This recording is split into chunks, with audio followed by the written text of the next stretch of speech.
Hi, this is Andre. It is October of... Bye, cut.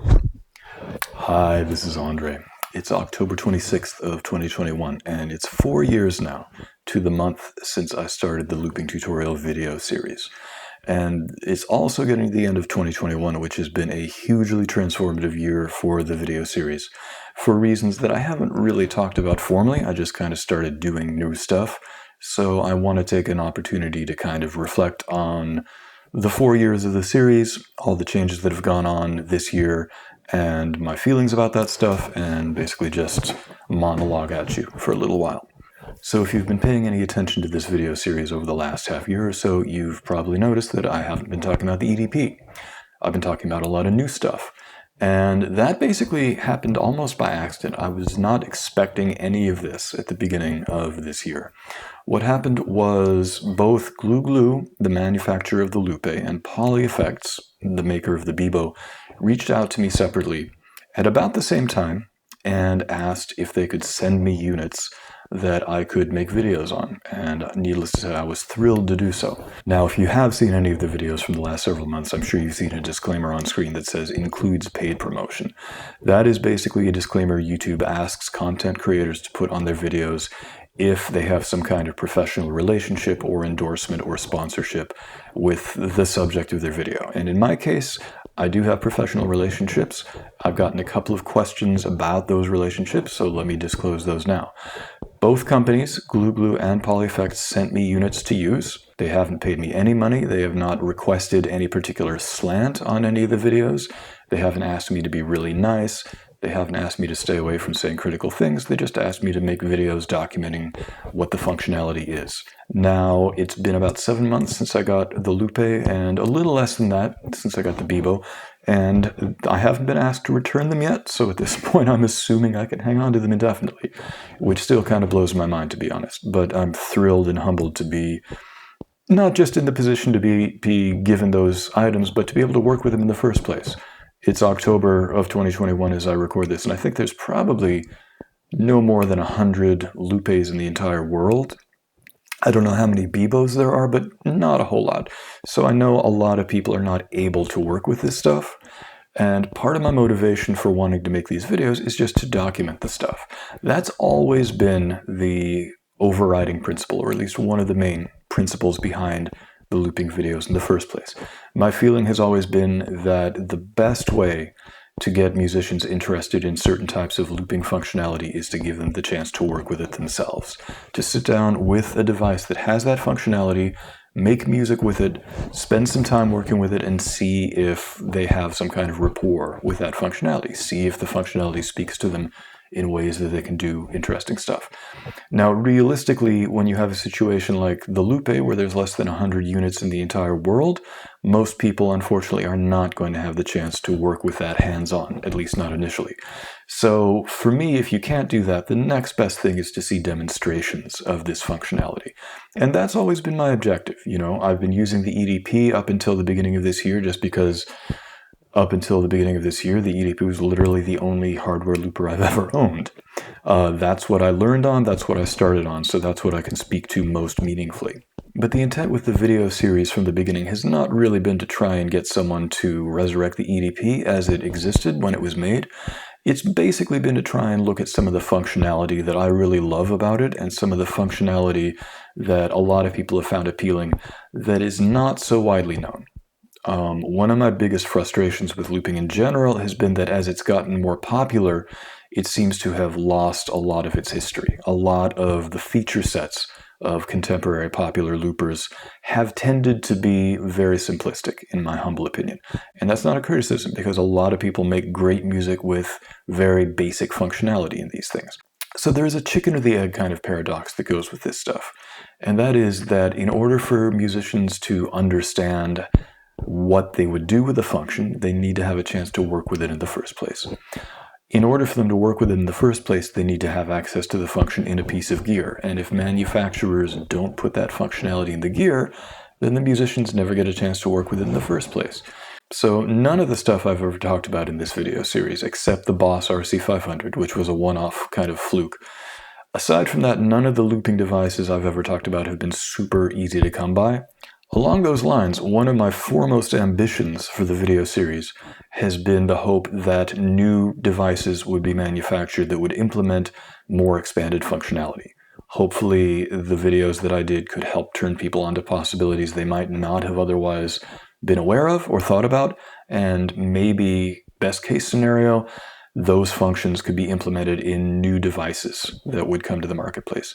So 2021 has actually been the year of the best case scenario. The Bebo and the Lupe are exactly the kind of things that I wanted to see happen when I started this video series. I'm not saying I'm responsible for either of those things existing, but this is what I was after. It was one of the things I was after. So I'm thrilled to see this.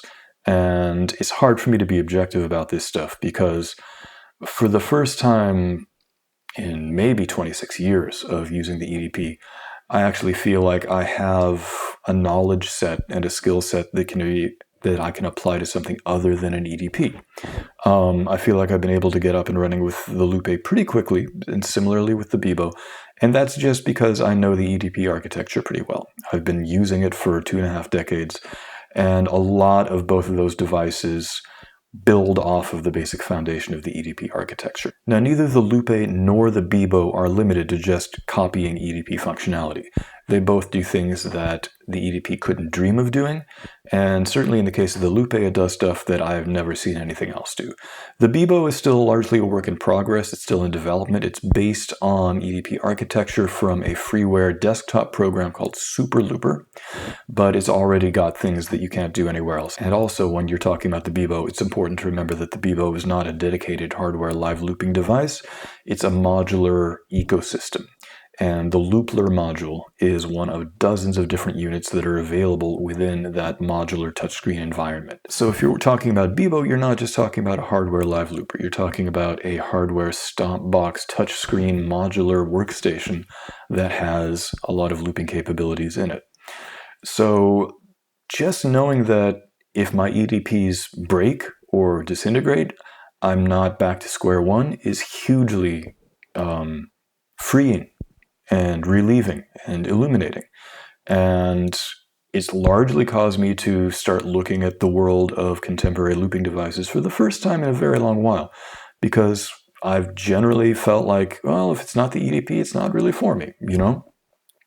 I don't know if that was me being elitist or if that was me not having enough faith in my own ability to learn other skills or embrace other paradigms, but for a long time I was a diehard EDP guy.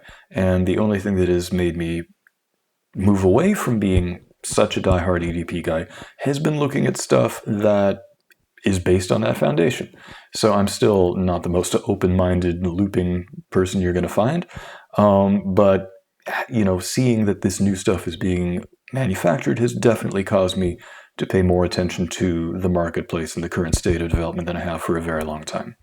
The LP2 is not based on the EDP. I've known about Looperlative since they started back in the mid-2000s. Looperlative to me was always kind of a different thing from the EDP. I think some of that may be by design on the part of Looperlative themselves, but it's kind of a separate thing. It doesn't really follow the EDP architecture per se. There's a couple of things in there that I think probably were inspired by the EDP, but it's kind of a separate thing. And I was not inclined to pursue the LP2 on my own steam until one of my Patreon supporters gave me one. I know, I'm still amazed by that. Basically, one of my Patreon people reached out to me and said that they had an LP1, which is the rack mount flagship unit, and they had gotten their LP2 updated to the current status, to the current standards of a 2021 LP2. They felt that it was redundant and they didn't need it. They had it for sale on Reverb, but they said they were also interested in seeing what I would come up with. So they offered to send it to me if I wanted, and I was thrilled to do so. So the LP2 was very much not on my radar as something that I thought I would be working with. Since I was so blessed as to be given one, I've been really excited by it. And also, I should mention that since I made the initial LP2 video, Looperlative has been in touch with me, and I do now have a relationship with them. The first LP2 video did not have a paid content, paid promotion disclaimer on it. Any subsequent Looperlative videos will have that disclaimer for that reason. So I'm feeling very blessed, to be honest. I feel really, really fortunate to be in a position where people are taking me seriously. which is not something that I take for granted at all. I'm grateful that people pay attention to anything that I do, but it's been a very long time since I could assume that there was going to be a built-in audience for anything that I do. So the fact that anybody is paying attention at all, much less that it seems to be information that's relevant to other people and other devices and other ways of making music, is thrilling for me. Now, as I mentioned, this influx of new gear like the Lupe and the Bebo and the LP1 has caused me to start looking at the current looping device market, which I had not done for a long time. And I'm pretty optimistic. I think there's a lot of really cool stuff out there. I do feel like, from my completely subjective point of view, it seems like looping devices tend to sit in one of two camps. There is the sound design camp, which is designed for really doing a lot of crazy manipulation and editing and splicing and otherwise mangling audio. And then there's the song structure school, which is mainly about doing songs live. I would say that the Boss Loop Station series very much comes from that school. The TC Electronics Ditto line, things like that. And I feel like there's not a whole lot of cross-pollination going on between the song structure looping, which is also referred to in many cases as the phrase sampler paradigm, as opposed to the sound design school, which you could also kind of think of as the long delay school of looping, I guess, just in the sense that a lot of the techniques that have shown up in those devices historically can be traced back to people who used long delay lines or reel-to-reel tape loops. Certainly the EDP is largely inspired by a lot of the things that were made possible by modified tape loop systems and modified digital delay devices. Now, thinking about looping in general, I would love to see it get to the place where the synthesis world is at. If I think about the synthesis world, I feel like the scope and the range of possibility there is very well understood by the general user base. So in other words, you can get a Korg Volca, and you could get a Moog Prodigy, and you could get a freeware VST software synthesizer, and you could get some Eurorack modules, and you could get a boutique Buchla system. And I think it's generally understood that they all have different places. I think people understand that if you get a Buchla, you're not getting the same thing as if you get a Korg Volca. I feel like people who are into synthesis have a general awareness of what the known scope of this stuff is. And what I find with looping is that people do not, in my opinion, have a great sense. In other words, people tend to assume that the objectively best looping device is the one that does what they want it to do, and the one that does what they already think they want to do with it. And a lot of people have a tendency to write off gear that doesn't really fit their preconceptions. I have been guilty of that myself for many, many years. I'm talking about myself just as much as anybody else out there. For a very long time, I was an EDP diehard, and I didn't really take anything else that seriously because I wasn't that interested. It's only now that there are new devices that are being made and put out into the world that are using some elements of that knowledge that I already had that is causing me to look at the outside world more.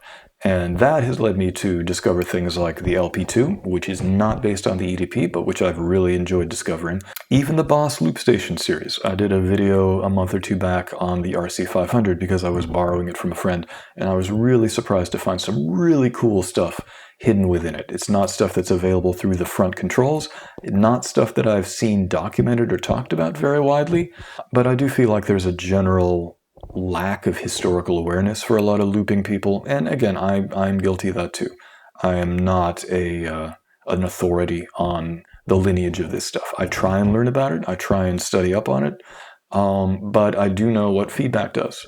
And I have worked with Replace and Multiply and that kind of thing. And unfortunately, that's something a lot of people have not been able to do because they haven't had access to devices that have those features. Or if they did have those features, they didn't really understand what they could do with them, and they never checked it out.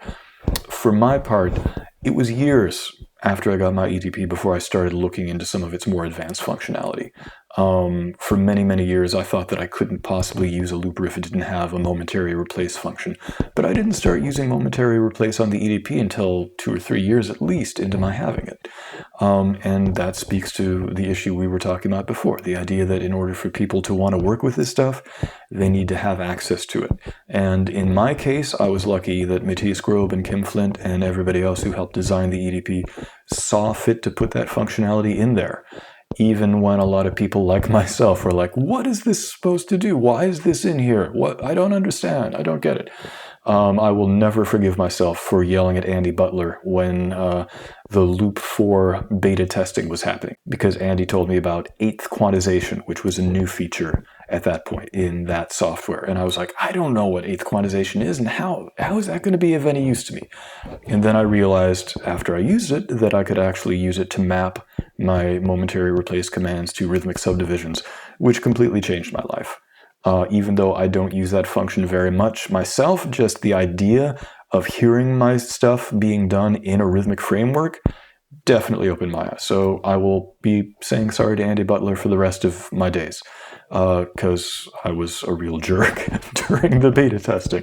Sorry, Andy and Matthias and everybody else who had to put up with me then. But I mention all this to say that I know exactly what it feels like to not understand functionality.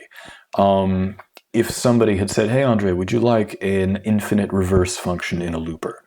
I would have had no idea what that would do for me. Once I started working with it in the Lupe, it completely has like captured my soul, and I really love that functionality.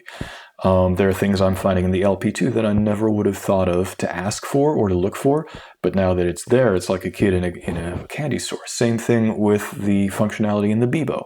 There's some stuff it does that the EDP does not do. So looking outside my own comfort zone, I'm actually finding is a really good thing.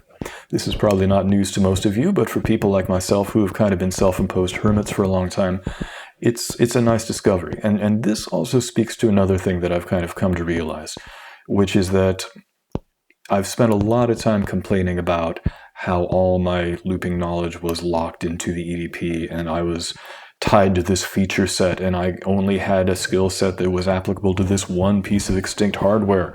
And I came to realize fairly recently that that's a choice that I made, and it's something I can change. You know, I mean, I don't have the budget to go out and get every hardware looper I would like, but there's nothing stopping me from working with different devices. And I've actually been kind of pleasantly surprised to see that I can work with things that don't come directly from the EDP architecture, and I can still have a really good time working with that stuff and make music that I think sounds pretty reasonable. So a lot of that has been, you know, I guess my own stubbornness and my own lack of curiosity. Maybe it's myopia, you know, however you want to describe it. But, you know, when I talk about the looping world needing to kind of look outside its own comfort zone, yes, I'm talking about people who maybe haven't explored things like feedback or multiply or replace, but I'm also talking about myself just as much as anyone else. I want to keep doing that. I would like to keep checking out more stuff. And I would genuinely like to try sitting down with a Ditto or a DL4 or a very basic looper and see if I could come up with anything that I like the sound of. I have huge admiration for people who can use those very basic loopers and get great music out of them. By no means do I think that you have to have a lot of cool functionality and esoteric software features to make great looping music. And in a lot of ways, it's been a mixed blessing for me because, as I've said, I have long felt that the flip side of having access to that functionality was that I kind of put a lot of eggs in that particular basket.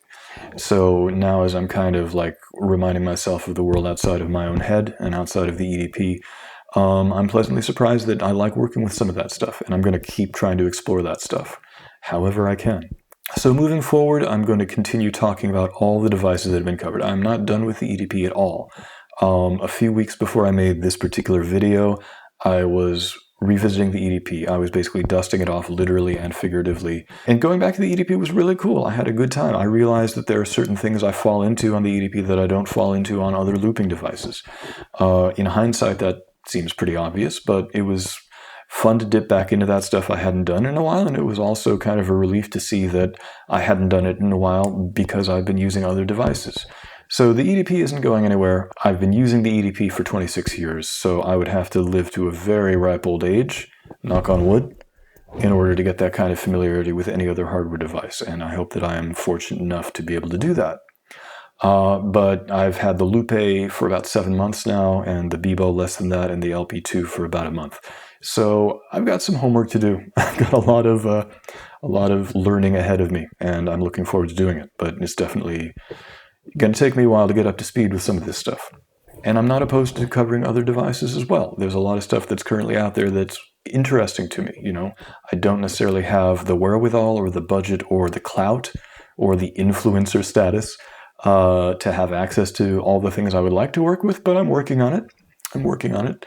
So thank you so much for tuning in as always. I really appreciate it, and I look forward to seeing what is around the corner.